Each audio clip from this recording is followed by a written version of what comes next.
Okay, we will make a start. Good evening, everybody, and welcome to this, the first in the Medieval Work in Progress seminars for 2025. Thank you for making it through the drizzle and misery, and we hope we can offer you something very different from that experience. In a moment, I'm going to introduce our speaker tonight, but first I just wanted to highlight a few forthcoming events in this series. And you can get information about these if you go onto the Courtauld Research Forum website. You can sign up for notifications about these. But in case you haven't come across them, you can see that on the 19th of March, Mary Mossa Owen from the V&A is coming to talk about the phenomenon of hanging elephant tusks in churches.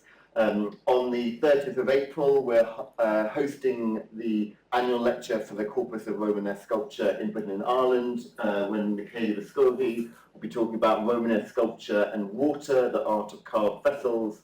And then on the 14th of May, we have our annual ICMA lecture with Alexa Sand, talking about late medieval manuscripts and their margins.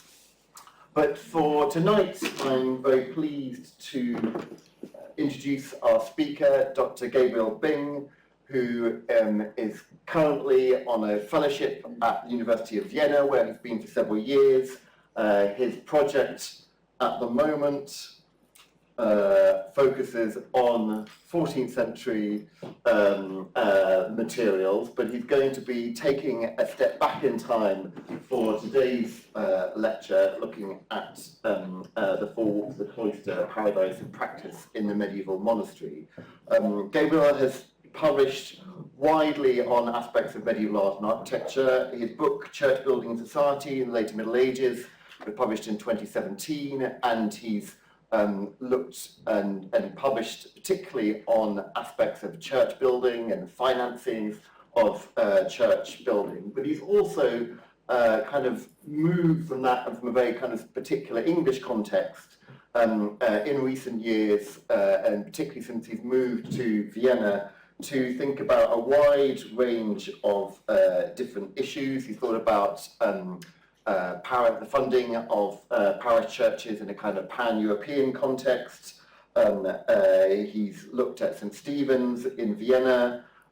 He's got an article from 2022, a very interesting article on Lydgate and the Lantern, Discourse, Heresy and Ethics of Architecture in Early 15th Century England, as well as a number of other articles and essays. So a very wide-ranging scholar, and today is going to speak about work which I think is very much still work in progress on the four walks of the cloister, paradise and practice in the medieval monastery. We're going to switch over laptops and things now, so let's hope that works. But perhaps you can join me in welcoming Dr. Bing. Well, good afternoon, and thanks so much for coming. I'm kind of overwhelmed at how many people wanted to turn up on a Wednesday evening to talk about medieval architecture. But thank you very much. I'm very delighted that you're all here. Thank you to Tom, Dr. Nixon, for inviting me to give this lecture. I feel very honoured to be invited, and I feel not only honoured, but also very touched to give a lecture that's made for Paul Crossley. I was in the second to last year that Paul was teaching his master's course at the Courtauld, which Tom took over. And it was a very formative year of my life in all kinds of ways. It was a very fun year. At least one person here is from my master's year at the Courtauld. Jana is somewhere in the audience. And I think I would never have gone on to study further the history of medieval art if it wasn't for Paul's encouragement, but actually really also his example as a brilliant thinker and a wonderful scholar, and also an extremely generous and kind and encouraging teacher and man. So this is very much dedicated to Paul. And when Tom invited me to give this lecture, I was working on 14th century Dominicans, and but I knew I wanted to write about Paul, or think about Paul, and about his legacy. And I found myself coming back over and again to two essays that Paul published in the late 1980s, right at the start, or towards the start of his career, and so together they make up a really brilliant historiography of the iconography of architecture over the course of the 20th century. And if you don't know them, I highly recommend them. They're very Paulish, they're quite short, they're very succinct, they're beautifully written. The quality of the prose is fantastic. They're very insightful, and they're so obviously rooted in very deep reading and very deep thinking. And I know that many people in this audience will know these texts, but I know some of you maybe haven't stumbled over them yet. And so I'm going to begin tonight with a very short and very crude summary, combining his arguments in both these pieces. I think they're kind of a pair. So Paul's account of the iconography of architecture, what architecture meant, and how that was interpreted over the 20th century, it begins in the 1920s with this large book by Józef Sauer. And it's a guide to church symbolism as it was recorded in medieval texts themselves. And if you don't know, these are often a bit like lists, and you have all the parts of a church building or a monastic complex, and they get assigned meanings, often lots and lots of meanings. So to just give you an example from my title of my talk, is the 4 walks of the cloister. One quite standard interpretation is that one walk is contempt for the world, one walk is contempt for the self, one walk is love of your neighbour, and one walk is love of God. That's how it works. But quite quickly, after the 20s, a reaction was underway, and a new generation argued that these symbols were often later accretions made by clerics who had very little to do with the building work themselves, and operated quite superficially. They didn't plumb the depths of how church buildings related to medieval culture.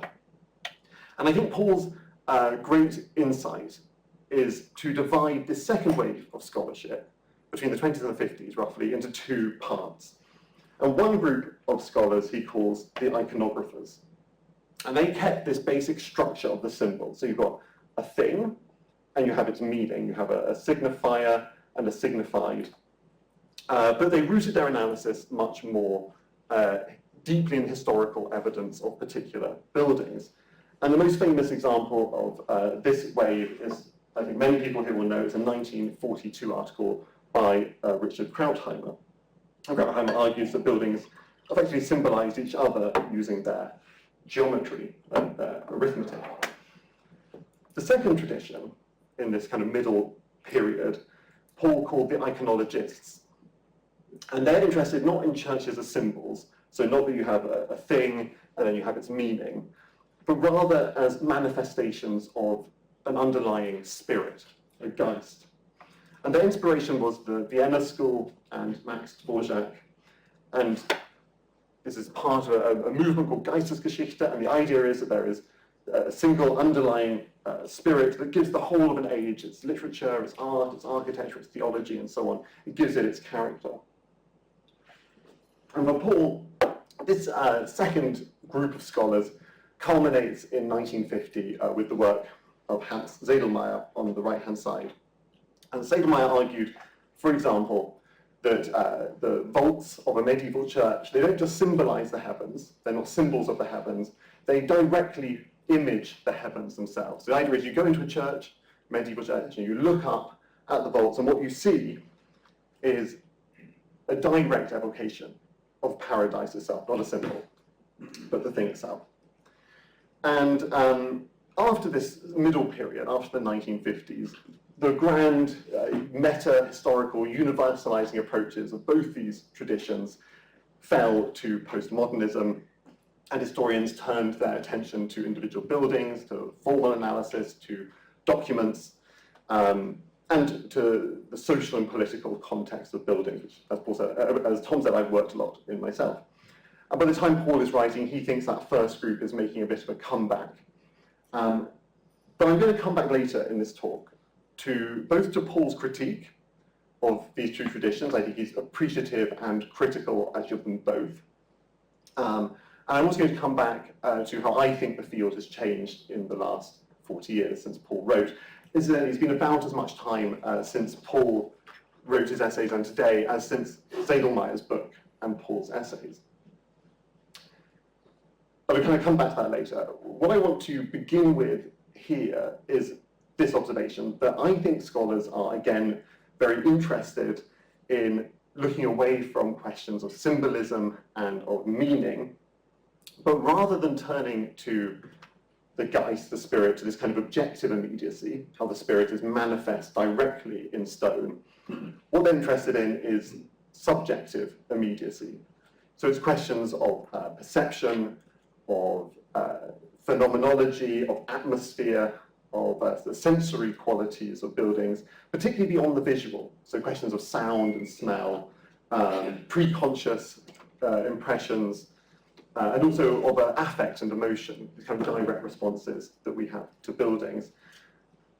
It's not about Hegel, it's not about the Geist, as it is Sedlmayr, it's about Kant and the subject with this new interest, I think. This is in itself not totally new. I think it goes back to around when Paul is writing, and it's part of a reaction to the cultural turn. It's part of a new interest in the non-discursive, the non-cultural and wordy, and it's part of the interest in the history of the body, of the material, of the emotions, of the senses. And I thought I'd just say that Tom introduced me. I think he's made some very good contributions to this, particularly on light, and you can read this on the Portal website. And he's also given various talks, which I watched in the last week online.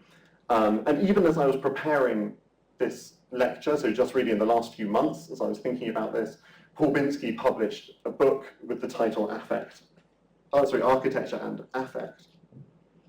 And so my hope, my plan now is to make a contribution to this way of thinking about architecture and how it means. And to do that, I want to borrow an idea from a different discipline, from sociology.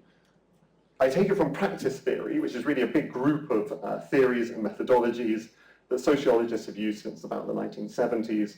It goes back to Marx. Bourdieu develops it in the 70s, and then a bunch of German and American theorists develop it in the late 20th and early 21st centuries.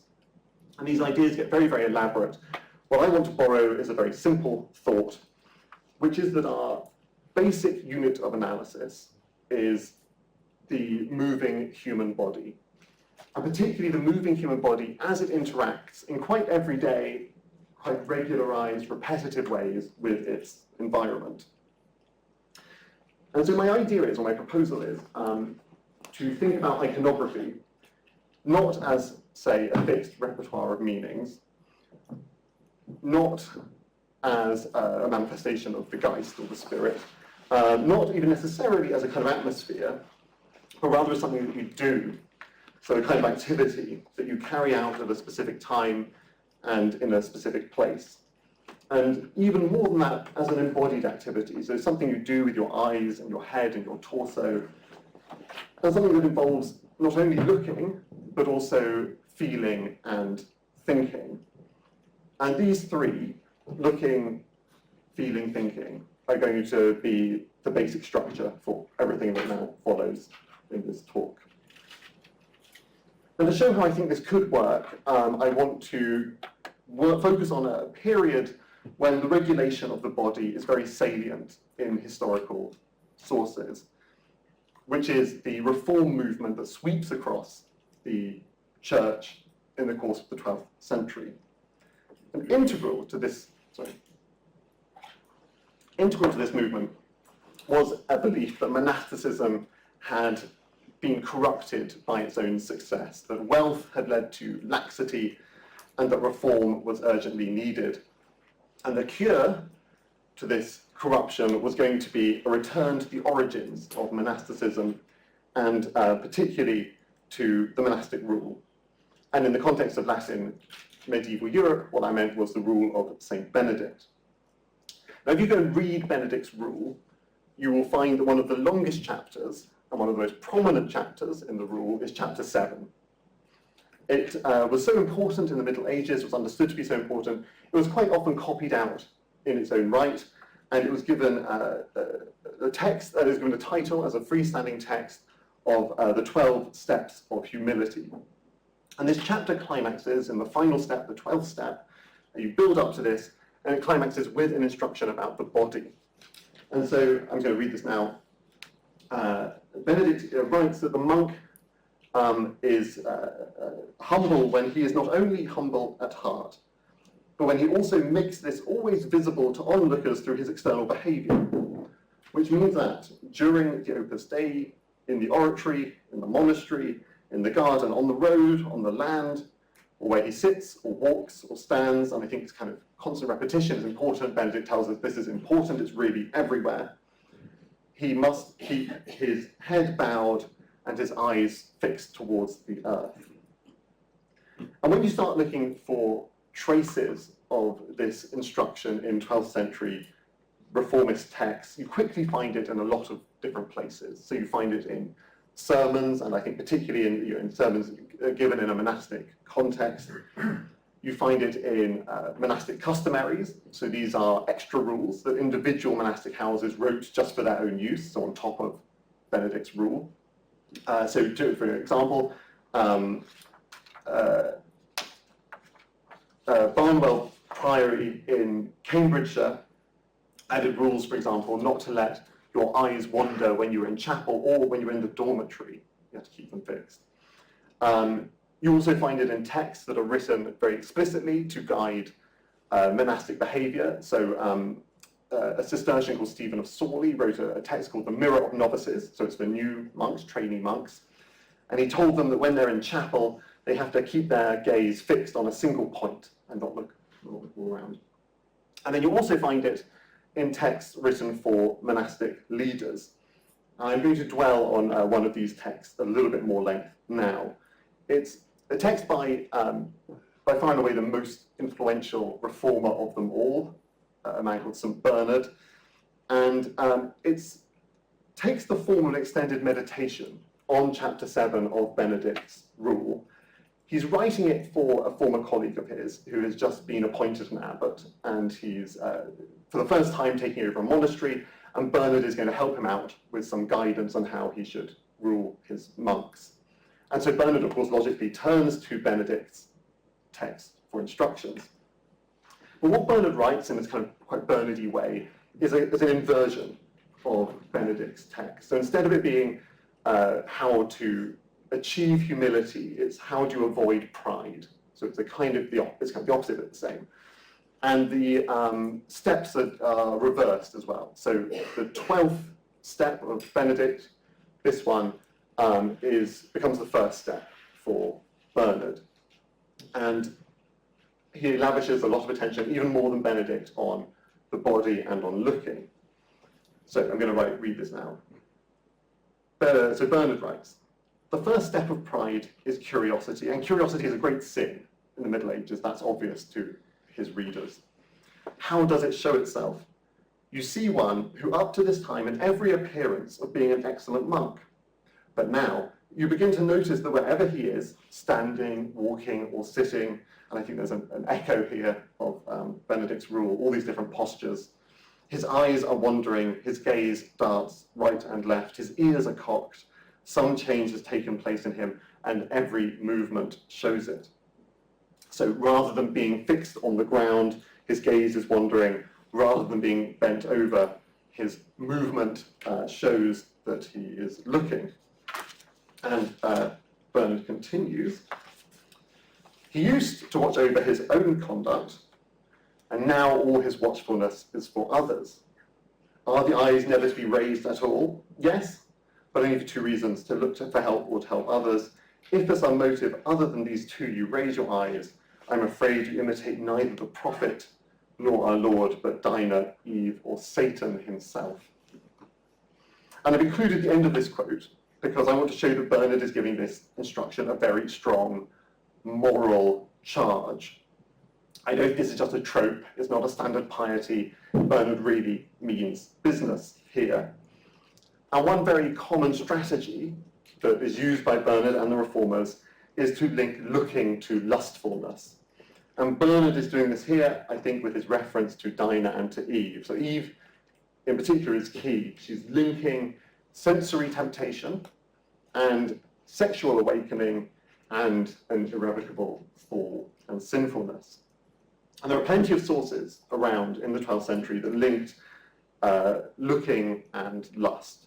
But one, at least, is the other major rule that's in use in Latin Europe, the rule of St. Augustine. So Augustine wrote, "In walking and standing, and in all your movements, let there be nothing that might give offence to anyone who watches, but rather let all be in conformity with your sanctity. Even if your gaze chances to fall on a woman, you should not stare at her. Do not say your soul is pure if your eyes are not pure, because an impure gaze betrays an impure heart." So looking at art or architecture, like looking at a woman, risks not just a sensory titillation, but also a kind of almost sexual irresistibility. And reformers quite often worried that once you started looking, you wouldn't be able to stop. Many of you will know Bernard's apologia. This is his worry. Once the monk starts looking at art, he won't be able to turn his eyes away. So what all this means is that a 12th century reformist monk would have heard in his monastic rule, possibly in his customary, from preachers, in the text that he might have read as a trainee monk, as a novice, and from his abbot, seasoned with threats of lust and damnation, that he must bow his head, he must fix his gaze on the ground, and he must preclude certain types of perception of his environment. And this would, I think, profoundly change how he thought and saw and felt about architecture. It's a plank of phenomenological theory and of many modern studies of perception that the perception is always intentional. So you never simply passively receive impressions of your surroundings, rather you direct your attention at parts of it. So there's never just simply sound or silence or light or darkness or whatever, but these only exist insofar as your attention is directed to these senses. And in the 12th century, there's this concerted effort to move the object of your attention away from architecture, away from your surroundings. And the ideal, at least, is extreme. So some of you might already know this very famous passage from the life of St. Bernard, written by his first hagiographer, which goes like this. His senses were so mortified, this is St. Bernard's, that their reactions had ceased almost completely. Indeed, after finishing his year in the novitiate, he still did not know whether the ceiling of the novice's scriptorium was vaulted or not. And although he used to make frequent visits to the church, he thought that the sanctuary had only one window, whereas there were really three. And of course, vaults and windows, they are all above eye height. So Bernard could only have seen them if he had unbound his head, if he had looked up, if he had taken his gaze off the floor and directed it to the architecture around him. Scholars have long noted this story is totally apocryphal. There was in fact no vault in the chapel at the time that Bernard could have seen, but this really isn't at all important for our purposes. The point is that architectural obliviousness has become part of the ideal of piety. So lust is not the only strategy. There's a second one that you find reformers using over and again, and that is the threat that you will be caught if you look. Whether that's by your colleagues, other monks, or by angels, or by God himself. And we actually have already seen this in the quotes from Benedict and also from Bernard, but the most explicit one, I think, comes in Augustine's rule. So I'm just going to read this to you now. It continues directly on from the same sentiment about looking. So Augustine writes, "At the same time, he who fixes his gaze on a woman and takes pleasure in being seen by her ought not to suppose that no one sees him when he does so. He is always seen, and by persons who he does not think have seen him. But even supposing that it all remains hidden and he is seen by no human eye, what will he do about him who observes all from above and from whom nothing can be hidden?" This seems to me really such a neat parallel with Foucault's analysis of the Enlightenment and of techniques of discipline from the late 18th century. The point is, in both cases, that the threat of being seen is used as a tool that forces you to internalize certain, particularly bodily, behaviors. And this was a century, as J.C. Schmidt has argued, it was very concerned with gesture. It's very concerned with the codification and the ordering of the body. I think there is a real parallel. But what's so important for my talk this evening is that it means that while, on the one hand, attention is being trained away from architecture, away from your surroundings, it's being put back onto your body itself, the bodies of the monks themselves. They are to be not lookers, but looked at. They are to be not the subjects of visual judgment, but the objects of visual judgment. You've seen this quote already. I think it sums it up well by Bernard. The point is you should be watching yourself. You are the object of visual attention and not your environment. And in fact, one way that you can describe the whole monastic project is as a kind of show, a performance that you're putting on for the sake of God. And this show is a very bodily show. So to give an example of this, by a Benedictine abbot, Peter of Celle, he wrote in a text for an Augustinian colleague of his, he writes, "Monastic discipline is a spectacle for God, angels, and men." And then he comes to describe this spectacle, and when he does, it is substantially about your body as a monk. So he says, the good monk should have his gaze fixed on the ground, just following the rules, a walk which is neither too slow nor too fast, continual sitting in the cloister, intervals in the choir, where he is standing with trembling and fear as if before God.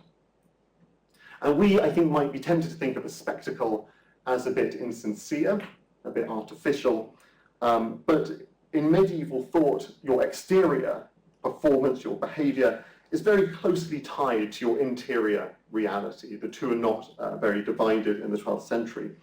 We've read already about the link between a pure gaze and a pure heart, and this is almost a trope, that the two are the same thing. You're not just putting on a show, you really are a show. If you're pure-hearted, that will include visibly, explicitly looking away from your surroundings. But before this begins to sound rather naive, I want to be clear that, of course, monks did look, even reforming monks did look at their surroundings. Of course, if they didn't, preachers and abbots and so on wouldn't need to keep repeating the instruction not to look. The author of Bernard's life that I quoted a minute ago, he is clearly impressed by Bernard and his obliviousness. That is a surprise. And there are clearly contexts, I think, processions, certain types of work, even helping others, where you would have to look, and I imagine it was morally acceptable to do it. I think, nonetheless, what it means is that monks looked differently. So perhaps they looked at different times, or for different durations, or with different frequencies. Perhaps they glimpsed instead of gazing, perhaps when they were alone or with trusted colleagues and friends. At times that they were unlikely to be seen, perhaps with their peripheral vision instead of their central vision, in more hidden parts of the monastic complex, etc., etc. But what it did mean is that looking had a new social and affective tension. It's integrated into complexes of guilt and worry and fear and shame and regret and so on. And there's a nice example of this, again in Bernard's life. This is describing him as a young man, and his hagiographer writes, "As Bernard was gazing around aimlessly, his eyes would fall on a woman, but as soon as he realized what he was doing, he would be thoroughly ashamed of himself." So shame, I think this kind of shame, the shame of sexualized looking, of desirous looking, it is actually not so very different from the shame of catching sight of art or architecture with your wandering, lascivious eye. And this new affective and social environment for looking shaped iconographical meaning. This is an idea that's quite often studied in semiotics since at least the 70s, this idea that emotions change meaning, and also that meanings inform emotions. These have both been studied quite heavily, but the point is that the way in which you feel during an iconographic practice it describes not just the felt impact of the work, but its meaning as well. And I want to try and just show how this kind of could have worked, perhaps, so that, for example, images of sins were seen in the act of sinning. So the looker is caught, his failure, his behaviour is mirrored back to him by the artwork itself. And I think this is probably particularly true in cases that are to do with sensory sins, sex, desire, sins of the body.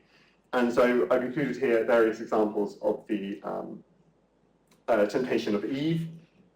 And again, I think this is quite easy to imagine. These are all above eye height, by the way, we have to look up to see them. And we can imagine that the seeing monk desires the desiring Eve.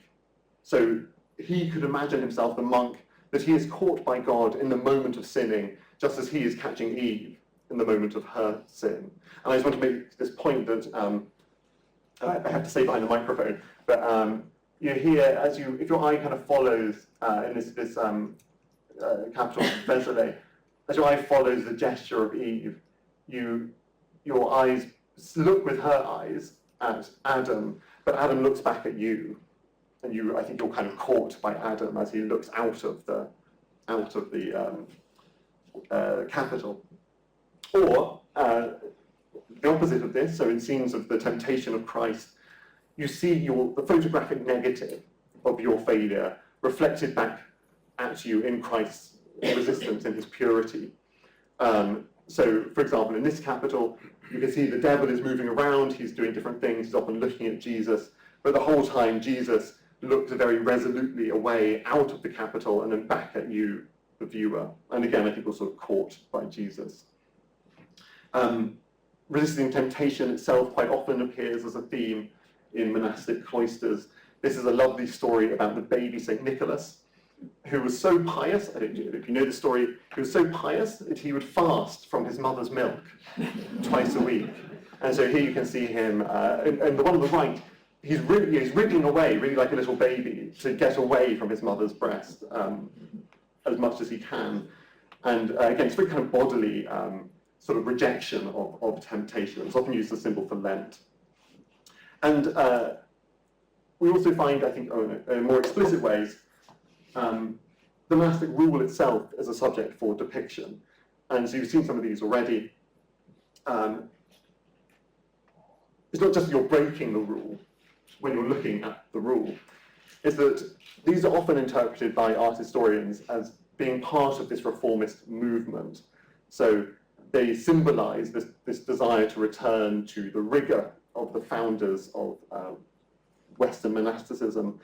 But even as such, they represent a kind of lost ideal, a reminder of this need for renewal, and in a way, that reminder is then sharpened by your own failure to bow your head and keep your eyes fixed. And another iconography, a very common one in cloisters, also often associated by historians with the reform movement, with monastic renewal, with a return to the apostolic life, are depictions of the apostles themselves, or scenes from the New Testament. But again, this is an ethos that's rooted in critique, in discipline, and holding oneself up to these long ago high standards that have been lost. And I find in these statues a kind of distant perfection, that seems quite detached or contrasting with the grubby realities of human life. And then, of course, I won't go through too many of these, the last one, but there are these very explicitly eschatological themes.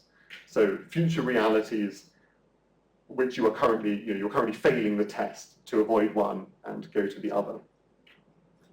These images that I've been showing are pretty much all from Benedictine and Augustinian houses. I wrote the order on, I think, every image that I showed. Reforming orders like the Cistercians legislated against installing sculpture altogether. This is very much discussed by architectural historians. I won't dwell on it.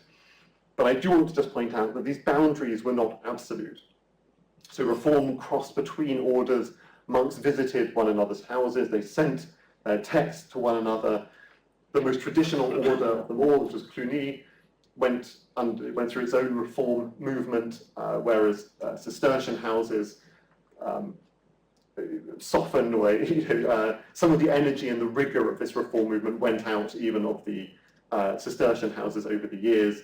Here's a contrast between a Romanesque cloister and a much later one, both Cistercian. And I make this point because it brings me back round to Paul's arguments in the 80s about the 50s. And he critiques both movements. He is much more critical of the Sedlmayr Hegelian iconologists than he is of the iconographers, but he's critical of both. And his critique is rooted in universalism and essentialism. So he says the iconologists, the Hegelians, the Sedlmayr group, they posit there is one spirit. And this one spirit is manifest in every single part of the age, in every walk of its culture and its thinking and its art and so on, which is a hard idea to sustain, as Paul points out. But the iconographers, they have their own problem. Their problem is that they fix together the thing and its meaning, so the signifier and the signified.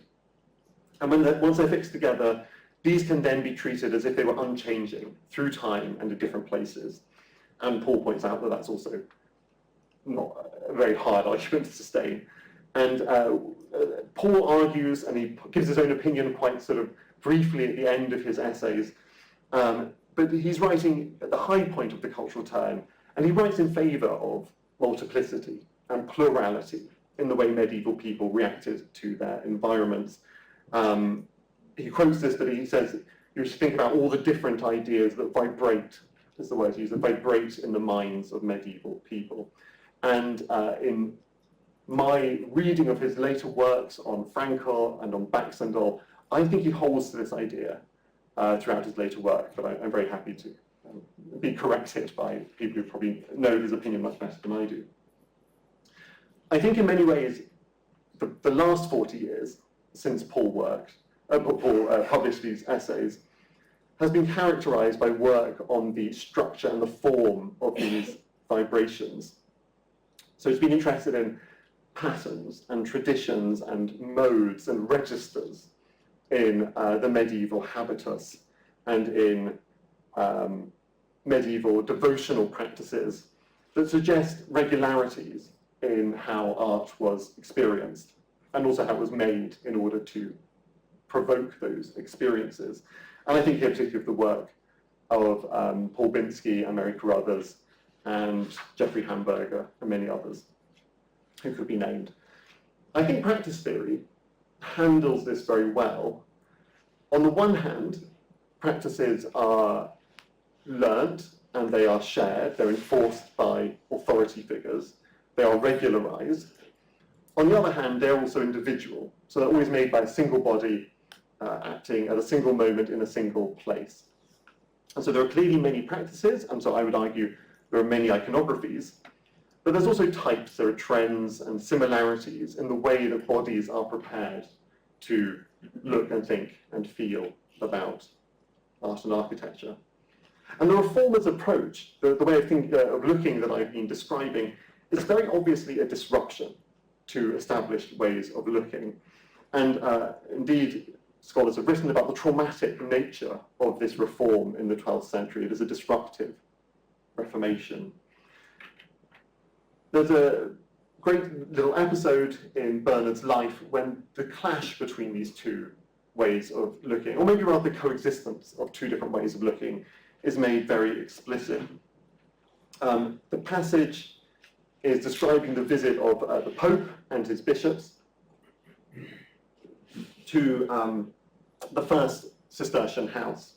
And Arnold, the hagiographer, describes it through their eyes, so we kind of see through the eyes of the Pope, not through the Cistercians. So he writes, the Pope and the bishops were moved to tears, all wondered at the gravity of that community, who on such a solemn and joyful occasion as this, still kept their eyes fixed on the earth. They seemed to see no one, and be without the slightest curiosity. Again, that's a looking sin, often. In their church, there was nothing that anyone might covet, nothing to arouse sufficient interest to make one look twice, nothing in the chapel but the bare walls.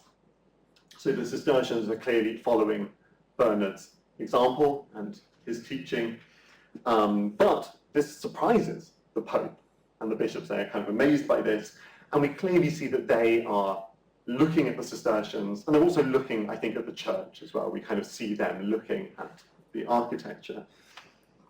But for Arnold, for the writer, I think their reaction is not sinful, it's not lustful, it's kind of normal. It's a kind of typical reaction. After all, they are secular priests, they're not monks. But I think the point is that we're being shown a kind of baseline, a sort of norm that is then exaggerating the extraordinary piety of the Cistercians, of Bernard's Cistercians. And this idea that art and architecture are not intrinsically or invariably the object of visual attention I think it's not as weird as it sounds. There are always other reasons to build. You could build for the glory of God. You could build from your convention, traditions of architectural practice. You could insert images to ward off demons and so on. Church has not infrequently had art works that were out of eyeshot. But even aside from this, there is no single practice of looking, I guess ever, but certainly in the 12th century, and that means there's no single iconography to which all architecture was subject. And so I think we can safely imagine the Pope and the bishops, if they saw a capital of the temptation of Eve, feeling that they were not caught and shamed, but rather vindicated or reassured. Right, so far I've been really imagining figurative imagery installed into architectural settings, which is not really what Paul is writing about, or Zedelmeier and these other scholars. But I think this also gives us a basis for thinking about an architectural iconography.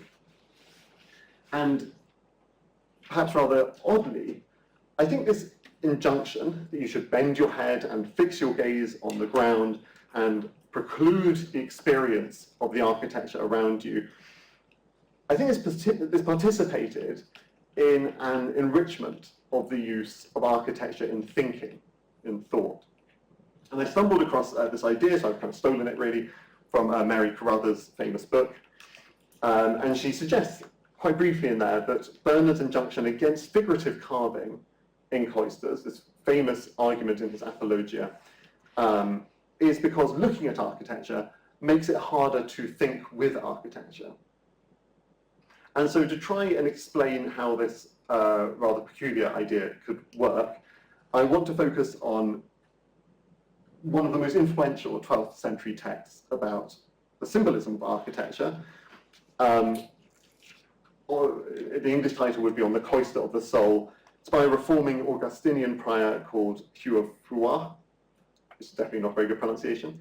And it's a text that is built up of a number of very long analogies between the organization of the monastic complex and Christian scripture, or morality, or theology. It's not by any means the first text that uses the monastic layout to organize Christian teachings in this way. Hugh is probably inspired by the Victorines, and the text in the medieval period, the text is usually ascribed to Hugh of St. Victor, but it was, I think, the most elaborate version of this. And scholars often write that Hugh described the monastery as a kind of heaven on earth, a kind of paradise made real. Zedelmeier actually doesn't mention him, but he certainly could have done. But in fact, I think Hugh does almost the opposite. He is, in this way, a very orthodox reformer. The key message that he's giving to his monks in this text is turn away from the material world, focus on the interior, on this very ascetical spirituality. And so he writes that the monastery will change and decay, the paradise is changeless and forever. The monastery is where we are now, paradise is in our future when we die. The monastery is a test, and if you pass that test, then paradise is a reward. And this is part of a basically exegetical logic of thinking in the Middle Ages. And it's a logic that's very good at holding things carefully apart, even as you look at what's similar between them. In this case, it's usually applied, of course, to the Bible, but in this case being applied to architecture. And this is actually precisely Paul's critique of Segelmaier and of the iconologists, that if you liken the cloister to paradise, that in no sense entails experiencing the cloister as paradise.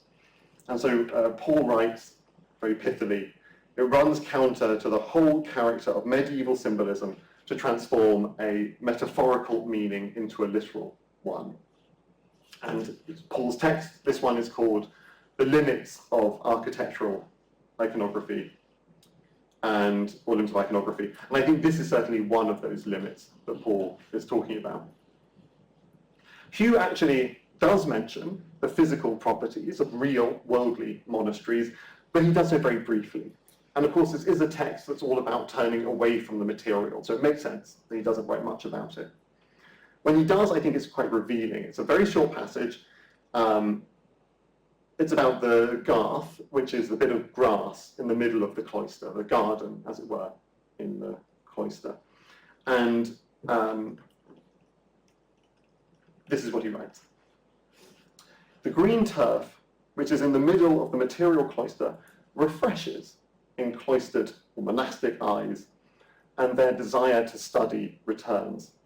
It is truly the nature of the colour green that it nourishes the eyes and preserves their vision.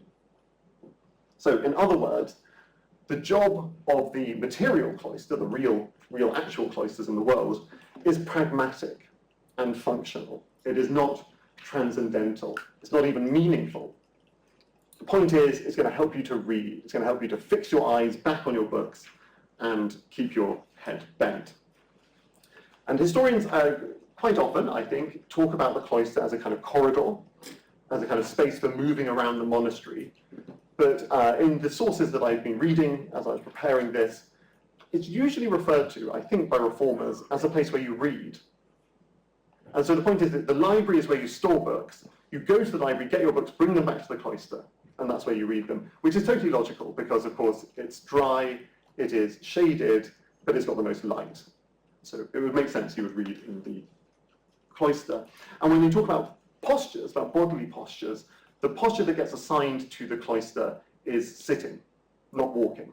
You imagine people to be sitting in the cloister. We actually saw this already in the quote by Peter of Sal. But the cloister is also going to help you to think in another much more important way. And Hugh's text lists at great length all the meanings of the bases and the shafts and the columns and the walks and the walls and the stones and the arches and the buttresses and so on of the monastic complex. This is the kind of stuff that Joseph Sauer was writing about. But throughout, it's totally clear that these are not part of any kind of real worldly cloister, not like the one you're sitting in. These are a kind of mental diagram. They're a framework for organizing knowledge. And in fact, he's well known for using diagrams as organizational tools for his text. Here's some examples. In the text about the monastery, he's simply swapping in the monastic plan in the place of a diagram. I don't think it has any greater significance really than this. And as Carruthers has famously argued in this book I showed earlier, the point is that these structures enable you to carry out a very demanding cognitive process. So you're not just passively receiving information. The point is that you are using them to engage in a very creative act of recollection and recombining of these ideas. But what all this means is that Hugh's readers are going to sit in the cloister, they're going to read about the cloister, but without looking at the cloister, in order that they don't be distracted from thinking with the cloister. And this is actually pretty much the same worry that Bernard expresses in his Apologia, that the monk will sit in the cloister and instead of reading his books, he will read the cloister itself. I mean, Hugh, I guess, would have this worry as well. He doesn't want you to be using the cloister while you're reading about it. Evidently, this is not an iconography in the sense of a kind of repertoire of meanings, a dictionary of meanings you can apply to your surroundings as you look at them. Rather, architecture is being built into a much more complex kind of practice. So looking and thinking are rigorously separated, and not least by disciplining your body, by controlling what your body does in the cloister. The monk's duty is to look away, to strip his environment of meaning, to abstract it into a conceptual form, and then to use this conceptual form for good theological thinking and practice. And in order to do this, he needs to keep his head down and keep his eyes fixed on the page of the book, not to look at the architecture around him. So I'm sort of at the end of my talk, but I have a sort of postscript now, which is I want to suggest two changes that get made to the monastic complex, particularly the mendicant monastic complex, that point to a kind of afterlife, I think, to these practices of looking, particularly their influence on later reformers after the 12th century Revival Reformation, and also to the way in which these practices evolve in their practice, in their application over time. So the first one of these is the spread of the cell. Most of the texts that I've been describing were written when monks were living in dormitories, collectively, communally, in dormitories. And partitions began to be inserted into the dormitories, forming kind of rudimentary cells, only really after this wave of reform is over. And even then, it's with great controversy. Privacy, rather, was felt to be a kind of luxury that undid the communal ascetic nature of monastic life. But the next wave of reform, the mendicants, the Franciscans and Dominicans and so on in the 13th century, they would see the individual cell become a kind of norm, become the usual. And you can see the reason this is here is because it's a Cistercian house.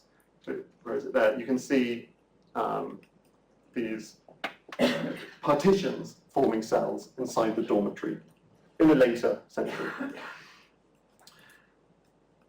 The reasoning, I think, for this came not least, it's possibly overdetermined, but it came not least from 12th century writing about the corporeal specialization of prayer, the way you pray with different bodily postures in different places. And so I'm going to quote from a text we've already heard from today.